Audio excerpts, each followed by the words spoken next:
بشيرا ونذيرا وداعيا إلى الله بإذنه وسراجا منيرا وقد قال الله تعالى في كلامه المجيد وفرقانه الحميد أعوذ بالله من الشيطان الرجيم بسم الله الرحمن الرحيم إن صلاتي ونسكي ومحياي ومماتي لله رب العالمين صدق الله العظيم وقال رسول الله صلى الله عليه وسلم ومتشدد بردة له في ظل الكعبة فكلا نستنصر لنا ألا ندعو الله لنا إن الله وملائكته يصلون على النبي يا أيها الذين آمنوا صلوا عليه وسلموا تسليما بلغ العلا بكماله حسنة جميع خصاله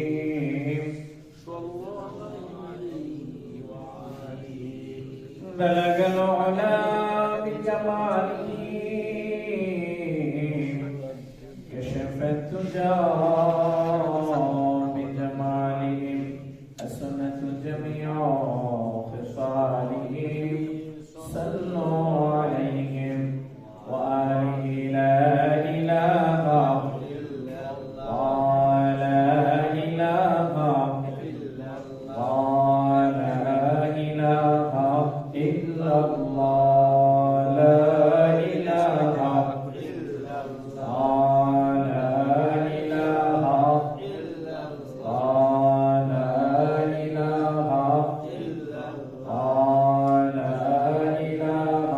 إلا الله لا إله إلا الله لا إله إلا الله لا إله إلا الله لا إله إلا الله لا إله إلا الله محمد رسول الله صلى الله عليه وسلم الحمد لله وحق أنا باق رب العالمين الباقي لا تقول شكر جانب رب العالمين আজকে এই পবিত্রময় দিনে পবিত্র জিলহজ মাসের প্রথম জুমায় পৃথিবীর শ্রেষ্ঠতম জায়গা মহান আল্লাহর মসজিদে মেহমান বানিয়ে আমাদেরকে মসজিদে আসার বসার যে তৌফিকটুকু দান করেছেন এজন্য আমরা সকলে শুকরিয়া দান আদায় করি আলহামদুলিল্লাহ আলহামদুলিল্লাহ দুরূদ ও সালাম পেশ করছি মানবতার মুক্তির দিশারি নবীদের নবী সরদার দু আলম আখির জবান নবী মুহাম্মদুর রাসূলুল্লাহ সাল্লাল্লাহু আলাইহি ওয়াসাল্লাম শহীদদের সর্বোচ্চ আত্মার মাগফিরাত কামনা করছি বিশেষ করে ফিলিস্তিন মুসলমান যে সমস্ত মুসলমানরা তাদের বুকে তাদের রক্তকে বিলীন করে দিয়ে আল্লাহর জমিনে আল্লাহর দ্বীনকে বাস্তবায়ন করার চেষ্টা করেছেন যেই জায়গাটা তারা বুক পেতে আঁকড়ে ধরে রেখেছেন যেই মসজিদরা মহান আল্লাহ রাব্বুল আলামিন এই মসজিদের নামকে কোরআনের মধ্যে উল্লেখ করে দিয়েছেন জোরে বলেন সুবহানাল্লাহ যে মসজিদের মধ্যে কোনো ব্যক্তি যদি 2 রাকাত নামাজ আদায় করে আল্লাহ রাব্বুল আলামিন ওই ব্যক্তির জন্য মুমিন অবস্থা যদি ওই ব্যক্তি থাকে সারা জীবনের জন্য তার গুনাহগুলো মাফ করে দেয়। বলেন সুবহানাল্লাহ। সে মসজিদ আল আকসা প্রত্যেকটা মুমিনের দরকার, প্রত্যেকটা মুসলমানের। এটা কোনো বিদ্বেষ নয়, শুধু তারা সেখানে থাকে তারাই তাকে নিরাপত্তা দিবে, তারাই তার জন্য যুদ্ধ করবে, এমনটা না। কারণ আল্লাহ রাব্বুল আলামিন পুরা গোটা মুসলমানের জন্য এটাকে হৃদয়ের স্পন্দন করে দিয়েছেন। বলেন সুবহানাল্লাহ।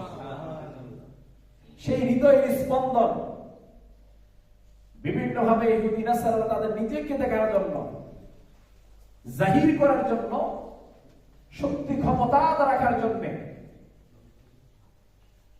এই প্যালেস্টাইনের আল আকসাকে নিজের করে নেওয়ার মতো করে চেষ্টা করেছেন, যেটা শুধুমাত্র মুসলমানদের স্পন্দন।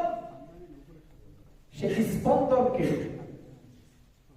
তারা মুছে দেওয়ার জন্য, সেই স্পন্দনকে মুসলমানদেরকে রক্তাক্ত করেছে, অসংখ্য অগণিত শিশু বাচ্চাদেরকে শহীদ করেছে।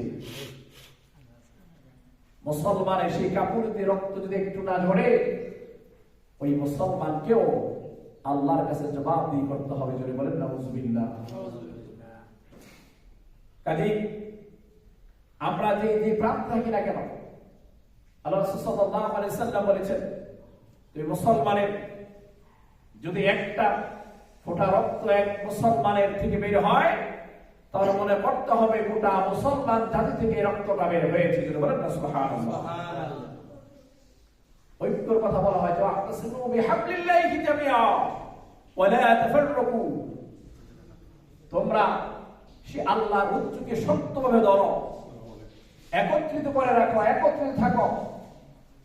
কেননা সেই রজ্জু, সেই একত্রিত, এটা মুসলমানদের জন্য, উম্মার জন্য নির্দেশনা দিয়েছেন আল্লাহ। সুবহানাল্লাহ। সেই নির্দেশন আজকে আমরা সেই নির্দেশ থেকে বের হয়ে যাচ্ছি। সম্মানিত মুসলিমরা, পবিত্র মাস জিলহজ মাস, আরাফার মাস, বিভিন্ন দেশের বিভিন্ন প্রান্ত থেকে হাজিরা সেখানে চলে যাচ্ছে হজ করার জন্য। গুরুত্বপূর্ণ সময়ে যে কুরবানির কথা বলা হয়েছে, এ মাসকে প্রাধান্য দিয়ে 1 থেকে 9 তারিখ পর্যন্ত রোজা রাখার কথা বলা হয়েছে। যদি না পারা যায়, সম্ভব না হয়, তাহলে যেন আরাফার দিন এবং আরাফার আগের দিন 8 এবং 9 জিলহজ মাসে 2টা রোজা রাখার নির্দেশনা প্রদান করেছে। রাসূল করিম সাল্লাল্লাহু আলাইহি সাল্লাম বলেন, যখন মাস শুরু হয়ে যাবে, মাস শুরু হওয়ার সাথে সাথেই তোমরা একত্রবদ্ধ হয়ে যাও, লিপিবদ্ধ হয়ে যাও।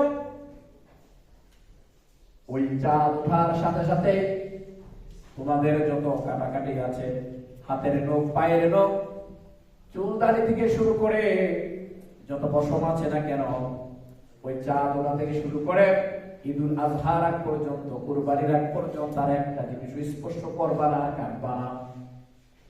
যদি কোনো মুসলমান কুরবানি দেওয়ার নিয়ত করে, কুরবানি করে, তখন ওই মুসলমানকে নির্দেশ দেওয়া হয়, ওই জিলহজ মাসে চাঁদ যখন ওঠে, ঈদুল আজহা নামাজের পর্যন্ত, কুরবানির পর্যন্ত একটা কিছু যেন সে স্পর্শ না করে। সাহাবীরা বলে, ইয়া রাসূলুল্লাহ, এটা কি তাদের জন্য যারা কুরবানি দিবে, তাদের জন্য নাকি সবার? রাসূল করিম সাল্লাল্লাহু আলাইহি ওয়াসাল্লাম বলেছেন, যারা কুরবানি দেয় তাদের জন্য বাধ্যতামূলক, আর যারা কুরবানি প্রদান না করে, তারা যদি এটা হুকুম পালন করে, তাহলে তারা কুরবানি দেওয়ার মতো সওয়াব তাদের আমলনামা আল্লাহ দিয়ে দেবে। সুবহানাল্লাহ। এমন কোন কঠিন বিষয় বলা হয়েছে? এই 10 দিন বেশি বেশি করে নফল ইবাদত করা, বেশি বেশি করে নফল ইবাদত করা, কোরআন তেলাওয়াত করা, তাসবিহ পড়া, জিকির করা, এই কাজগুলো প্রত্যেকটা মুসলমানের জন্য নির্দেশ করা হয়েছে। এটাকে করা মুসলমান হিসেবে তোমার ইমানি দায়িত্ব। আর আল্লাহর কাছে আকুতি করে, আল্লাহ সেই মক্কা মদিনায় তো এখনো যাওয়ার সুযোগ হয়নি, অথবা একবার গিয়েছি আমার মন ভরে না, আবার যাওয়ার চিন্তা করতেছি, আল্লাহ আমাকে সেখানে যাওয়ার সুযোগ করে দেন, আল্লাহ আমাকে সেখানে যাওয়ার সুযোগ করে দেন, সেই হাজার আসওয়াদকে চুমা দেওয়ার সুযোগ করে দেন। সেই পবিত্র জায়গায় যেখানে এক রাকাত নামাজ আদায় করলে পবিত্র নগরী,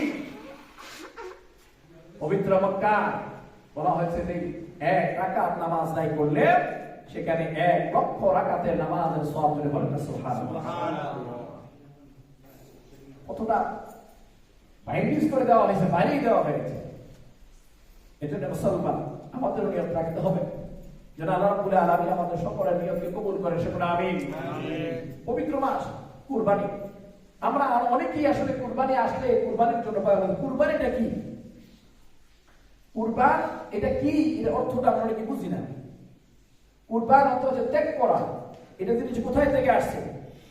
ইব্রাহিম আলাইহিস সালাম তার সন্তানকে নিয়ে যাচ্ছে আল্লাহর নির্দেশ অনুযায়ী জবাই করার জন্য। আল্লাহ তার বাপ ছেলে দুইজনের ঈমানকে পরীক্ষা করেছেন। ঈমান পরীক্ষা করেছেন। ঈমান পরীক্ষায় যখন তারা পাশ করেছে, ইসমাঈল আলাইহিস সালামের জায়গায় জান্নাতি জায়গায় একটা পশু এনে দেওয়া হয়েছে। সুবহানাল্লাহ। ঈমান কি জিনিস? বাপ সন্তানকে যখন বলল যে আমি আল্লাহ আমাকে নির্দেশ দিয়েছেন তোমাকে কুরবানি করার জন্য, এটা তোমার কি মত? ইসমাঈল আলাইহিস সালাম বললেন, বাবা, যে আল্লাহ আমাদের সৃষ্টিকর্তা, রিজিকদাতা, পালনকর্তা, সব কিছুর মালিক, সে আল্লাহ যখন আপনাকে নির্দেশ করেছে আমাকে কুরবানি করার জন্য, আমি প্রস্তুত রয়েছি। আপনি বিচলিত হবেন না, আপনি আপনার রবের হুকুম পালন করেন। বলেন না সুবহানাল্লাহ। এক বিন্দু পরিমাণ পিছপা হবেন না, আপনি আপনার রবের হুকুম পালন করেন। আপনার রব যেভাবে বলেছে, যে নির্দেশনা দিয়েছে, এভাবেই আপনি পালন করেন। আল্লাহ রাব্বুল আলামিন তাদের অন্তর্বাহিনী খুশি হয়ে জিবরাইল আমিন করে, জিবরাইল, বাপ সন্তানের যে ঈমানি পরীক্ষা আমি নিতে চেয়েছি, পরীক্ষা উত্তীর্ণ হয়েছে। ও জিবরাইল, যাও যাও, দৌড়ে যাও, ইব্রাহিমের ছুরির নিচে যে ইসমাঈল আছে সেখান থেকে সরায় দাও, জান্নাত থেকে পশু নিয়ে তার নিচে দিয়ে দাও, ওই পশুটাই জবাই হয়ে যায়। জোরে বলেন না সুবহানাল্লাহ। আজকে সেই পশু আমরা কুরবানি করছি, সেটা হচ্ছে নিয়ম। আল্লাহ রাব্বুল আলামিন, ইন্না সালাতি ওয়া নুসুকি ওয়া মাহইয়ায়া ওয়া মামাতি লিল্লাহি রাব্বিল আলামিন। আল্লাহ রাব্বুল আলামিন নিশ্চয়ই তোমার নামাজ, রোজা, কুরবানি, হজ যা কিছু আছে সব আল্লাহর জন্য। আমার যা কিছু আছে সব আল্লাহর জন্য। আল্লাহ রাব্বুল আলামিন বলেন, তোমরা দুনিয়ার মধ্যে যে কুরবানি করো না কেন, ওই কুরবানির গোশত, মাংস, রক্ত কোনো কিছুই আমার কাছে আসে না। আমার কাছে শুধুমাত্র একটা জিনিস আসে, সেটা তাকওয়া, ঈমান, ভয়। ওই জিনিসটা আমি আল্লাহর কাছে পৌঁছাই। ধরে বলেন না সুবহানাল্লাহ। ওই তাকওয়া, ওই ঈমান, ওই ভয়, ওইটাই আমার কাছে পৌঁছায়। তোমরা ওইটাকে সঠিক করে দাও। বলেছে কুরবানি কার জন্য? যে ব্যক্তির নামাজ নাই, রোজা নাই, বছর একবার নামাজের দিকে তাকায় না, রোজার দিকে তাকায় না, ওই ব্যক্তির জন্য কুরবানি না। ওই ব্যক্তির জন্য কুরবানি না। হারাম টাকায় কুরবানি, ওইটাও কুরবানি নয়। ওই শুধুমাত্র গোশত খাওয়ার মতো সমান, শুধুমাত্র গোশত খাওয়া পর্যন্ত সে, ওইটা আর কুরবানি হয় না। নামাজ নাই, রোজা নাই, তার জন্য কুরবানি নেই। কারণ বলা হচ্ছে যে নামাজের ব্যাপারে তাকিয়ে দেওয়া হয়েছে এরকমটা, যে ব্যক্তি নামাজ আদায় না করে, সেটি বলা হচ্ছে ইচ্ছাকৃতভাবে কোনো ব্যক্তি নামাজ ছেড়ে দিলে, ইচ্ছাকৃতভাবে কোনো ব্যক্তি নামাজ ছেড়ে দিলে ওই ব্যক্তি কুফরি করবে।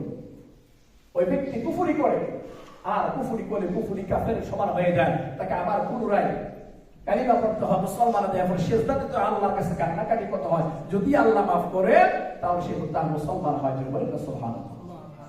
তো এখন আমরা হরমুদ হয়ে পড়ে গেছি, আমাদের দিন থেকে অনেক দূরে আছে। আমরা নামাজ নাই, রোজা নাই, কিন্তু কুরবানি আসলে সে কুরবানির জন্য পাগল হয়ে। আগে আমাকে নামাজ পড়তে হবে, আগে আমাকে রোজা রাখতে হবে, আমাকে সৎ পথে ইনকাম করতে হবে, তাহলে কি আমার কুরবানি। আমি যে টাকা দিয়া, আমি যে আমার পয়সা দিয়া কুরবানি করতে যাই, কুরবানি করি, দেখা গেছে অধিকাংশ পয়সা, অধিকাংশ কি এটা হারাম থেকে আসে। তারা হারাম দিয়ে আপনি এই হালাল যদি জবাই করবেন, এটা তো আপনার মুস্ত খাওয়া পর্যন্ত শেষ, এটা তো মুস্ত খাওয়া পর্যন্ত শেষ, এটা তো আর কোনো কিছু কাজে আসতো না। এই জন্য আমাকে বলেছে মুমিন হতে হলে, আপনি মুমিন হতে হলে, আল্লাহর দরবারে আপনার সে কুরবানি কবুল হতে হলে আপনাকে ওইভাবে পরিপূর্ণ মুসলমান হতে হবে।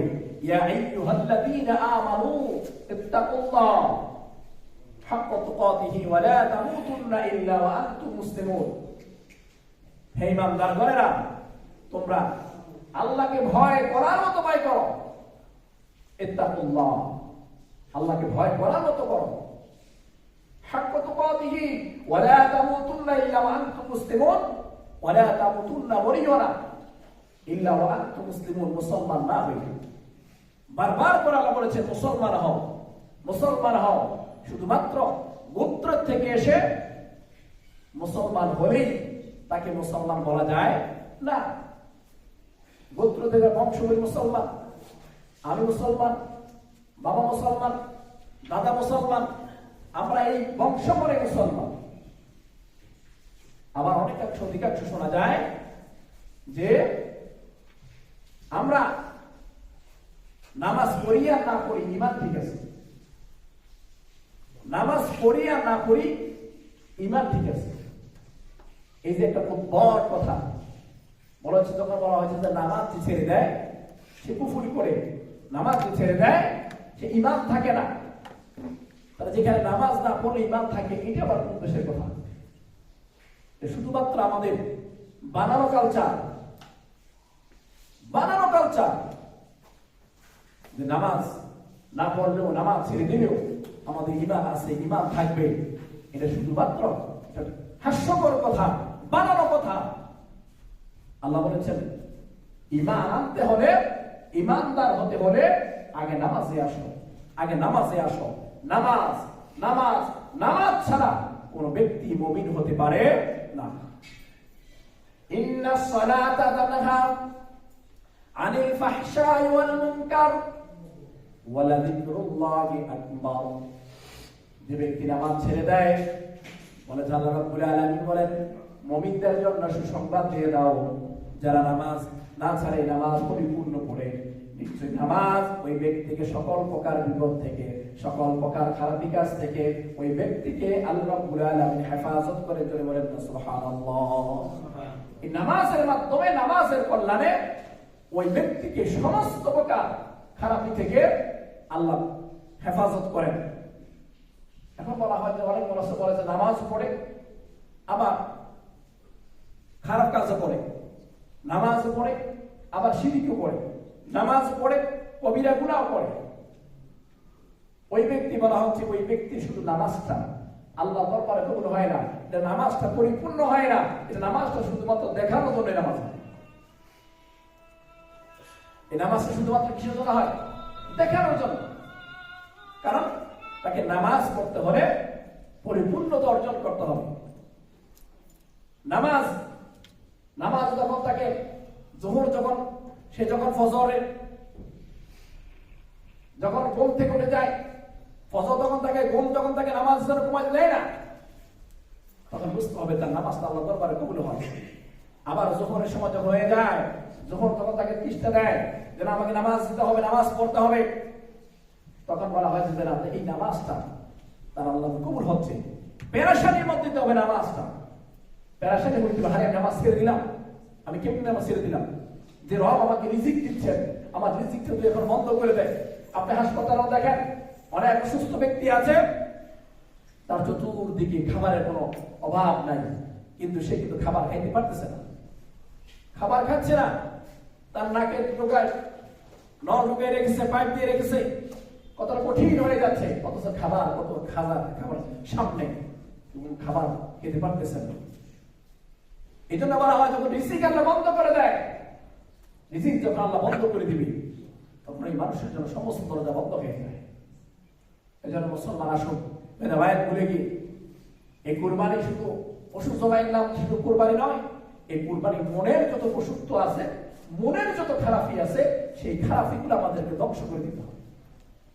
এই কুরবানির সাথে সাথে আমাদের মনের যত শয়তানি আছে, মনের যত দুশ্মনী আছে, সমস্ত কিছু হিংসা, বিদ্বেষ, পরনিন্দা, পরচর্চা, অন্যের বিরুদ্ধে ষড়যন্ত্র করা, অন্যের ভালো দেখলেই গা জ্বরে ওঠা, হ্যাঁ, এই সমস্ত জিনিসগুলো আমাদেরকে আমাদের অন্তর থেকে গায়ে করতে হবে। এই সমস্ত জিনিস একটা মানুষের ভালো আমরা দেখতে পাই না, বুঝতে হবে আমার ঈমান দুর্বল, আমার ভিতরে হিংসা আছে, অহংকার আছে। আল্লাহ রাসূল সাল্লাল্লাহু আলাইহি সাল্লাম বলেছেন যে এই ব্যক্তি হিংসুক, ওই ব্যক্তির জন্য জান্নাতটা হারাম। যদি বলেন নাউযুবিল্লাহ। কেন? হিংসুক এমন অবস্থা করে যে তার নেকগুলো এতটা ধ্বংস করে দেয়।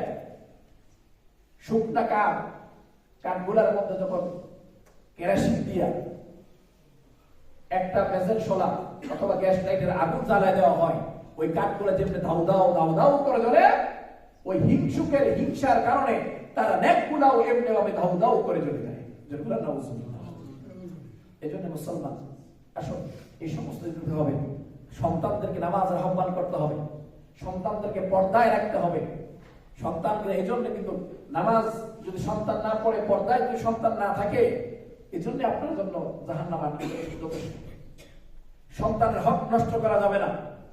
আপনি সন্তানের হক নষ্ট করতে পারবেন না। তার যে হক, তার হক তাকে বুঝাই দিতে হবে।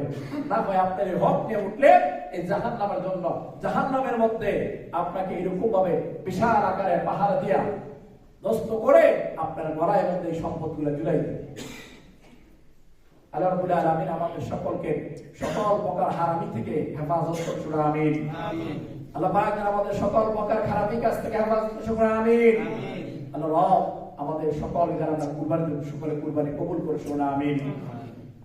আম হাসিবতুম আন তাদখুলুল জান্নাহ ওয়ালাম্মা ইয়াতিকুম মাসালুল লাযীনা খালাউ মিন ক্বাবলিকুম মাসসাতুহুমুল বা'সা ওয়াদ-দাররা ওয়াযুলজিলু হাত্তা ইয়াকুলা রাসূলু ওয়াল্লাযীনা আমানু মা'হু মাতা নাসরুল্লাহ ألا إن نصر الله قريب أو تظن أنك ستدخل الجنة بسهولة مع ذلك حتى الآن لم تعرضوا بما خاض مثل تلك التي سبقت وقد حالت بهم مصاعب كثيرة ومصاعب ومخاطر شديد حتى أنهم الله تعرضوا للذنب وحتى في النهاية صريخ النبي وأصحاب متى يأتي نصر الله ثم قيل لهم يقول عز أن نصر الله قريب أحسب الناس أن يتركوا أن يقولوا آمنا وهم لا يفتنون ولقد فتنا الذين من قبلهم فليعلم الله الذين صدقوا وليعلمن الكاذبين أحسب الناس أن يقول آمنا يتركوا ولا ينفتون ولا يفتون لكن القمط بيحمل إسلامهم والله يعلم من الصديق ومن الكذب من ضمن الإيمان. وقال رسول الله صلى الله عليه وسلم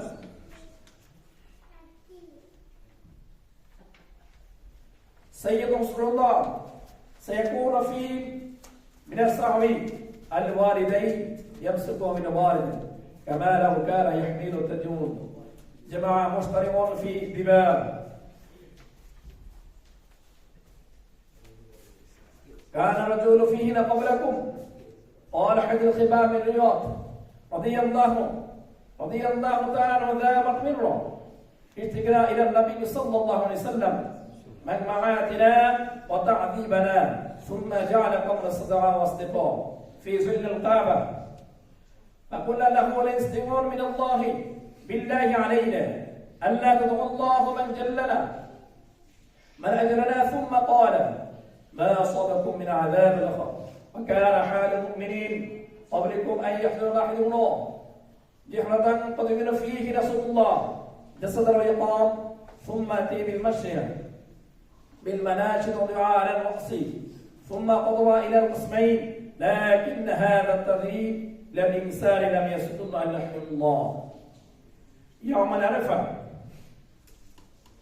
مع ذا شهر أيام الأوال من الشهر ذي الحجة اقرأ مدينة التكبير صيام أيام لكم أخر يومين على الإقامة أو إقامة الصلاة في وقت الأول التحجى لا يقل عني ركبين في اليوم صلاة العشرين صلاة إشراق التشفيق صلاة الضحى التبرسي حسبنا الله حسب القدر قضير المقار مع الصلاة ثلاثة فكرة واحدة على قبلي على الأقوال من